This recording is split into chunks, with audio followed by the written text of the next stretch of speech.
اسرائیل کے دو بھائیوں کا واقعہ آتا ہے کہ ایک مسلمان تھا اور ایک یہودی تھا۔ جو مسلمان تھا وہ بھی مچھلیاں پکڑتا تھا، جو یہودی تھا وہ بھی مچھلیاں پکڑتا تھا۔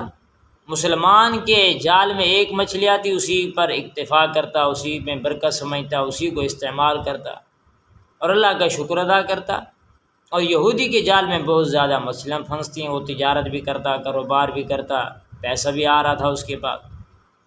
یہودی کی جو بیوی تھی وہ اچھے اچھے کپڑے پہننا، زیور پہننا اس کا طریقہ تھا، اور اس مسلمان کی بیوی سے کہتی تھی کہ اپنے شوہر سے کہو وہ بھی یہودی بن جائے، اپنے دین کو چھوڑ دے۔ جب دین کو چھوڑ دے گا تو اس کے پاس بھی مال بہت زیادہ ہوگا۔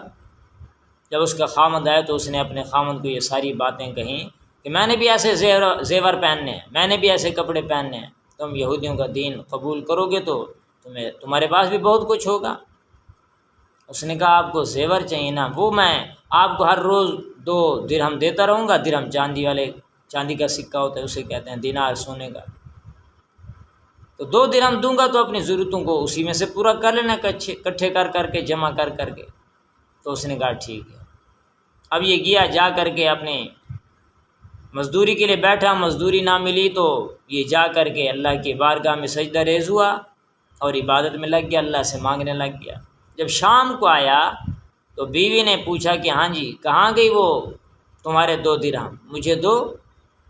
تو اس نے کہا کہ میں جس بادشاہ کا غلام بن کے کام کر رہا ہوں اس نے 30 دن کا مجھے کہا ہے، 30 دن کے بعد اکٹھے ملے گی، تم اکٹھے فائدہ اٹھا رہے۔ 30 دن تک بات ٹل گئی۔ اب یہ ہر روز جاتا، اللہ کی عبادت کرتا، اللہ کو راضی کرتا، دعائیں مانگتے رہتا۔ 29 دن ہو گئے، آخر یہ مسلمان کا پارا بھی لبریز ہو گیا۔ اب یہ کہنے لگا کہ اب کسی یہودی کے پاس چلا جاتا ہوں، چلو کچھ مزدوری تو مل جائے، وہ ہر روز پوچھتی ہے۔ 29 دن تو ہو گئے، اب یہ تھوڑا سا پیچھے ہٹا، یہودی کے ساتھ کسی مزدوری پہ چلا گیا، وہاں سے کچھ پیسے ملے۔ اسی درمیان یہ ابھی مزدوری پہ تھا کہ اس کے گھر میں ایک آدمی آیا، اس نے اس کی گھر والی کو 29 اشرفیاں دی اور ساتھ یہ بھی کہا آپ کے خامند نے فلاں بادشاہ کی اس نے نوکری کی ہے اور 29 دن کی، اور یہ 29 اشرفیاں ہیں، اگر 30 دن بھی کرتا تو اسے 30 اشرفیاں ملتی، لیکن آج وہ کسی یہودی کے ساتھ مزدوری پہ چلا گیا۔ اس نے وہ لے لی اور جا کر کے سونار کے پاس اس نے اشرفیاں دی کہ مجھے اس کے کتنے پیسے مزید مل جائیں گے۔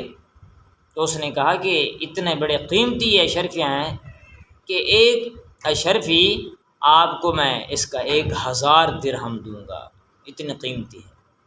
تو خوش ہو گئی، اور جب واپس آئی تو اس کا خامند بھی آ گیا۔ تو اس نے خامند سے کہا کہ آپ کہاں چلے گئے تھے؟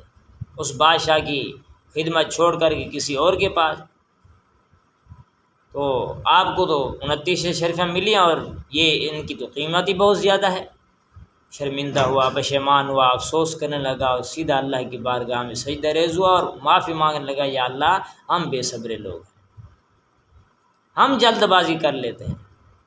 تو جیسے حدیث میں آتا ہے العجلۃ من الشیطان، جلد بازی شیطان کی طرف سے ہوتا ہے۔ انسان تسلی رکھے، صبر کرے۔ قرآن میں آتا ہے واستعینوا بالصبر والصلاۃ، اللہ سے صبر اور نماز کے ذریعے سے مدد مانگو۔